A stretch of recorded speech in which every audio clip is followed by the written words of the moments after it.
And we return once again to the turmoil in Egypt. The country's cabinet announced a further crackdown against the Muslim Brotherhood today, ordering the clear out of the group's protest sites. Margaret Warner reports. The order to police to disband the sit-in protests came from the interim government this afternoon. Relying on the people's mandate to the state to deal with terrorism and violence, which threaten the fall of the state and destruction of the nation, the cabinet has decided to take all means necessary to face these dangers and put an end to it. As the news spread, supporters of ousted President Mohamed Morsi stood warily at their two campsites in Cairo, scenes of their month-long standoff with the regime. A senior official of Morsi's Muslim Brotherhood issued a bloody forecast. There are expectations of a massacre taking place in front of the eyes of the whole world. The free people in Egypt and the world must stand against this stupid cabinet mandate for the police to end the sit-in protests. Over the weekend, security forces battled pro-Morsi demonstrators, killing more than 80.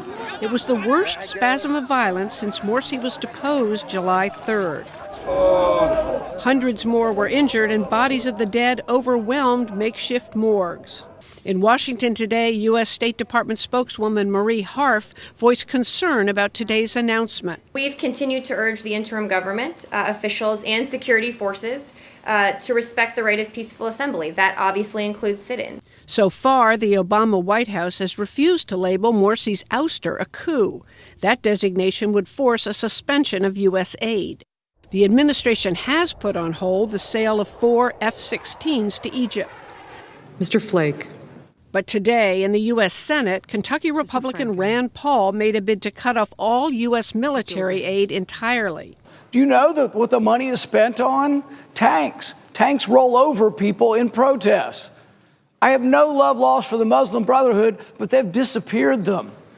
We're going to be giving money to the military that's disappearing people. Yield to the senator from South Carolina, Senator Graham. That drew fire even from fellow Republicans. Lindsey Graham of South Carolina said continuing the U.S. military aid is crucial.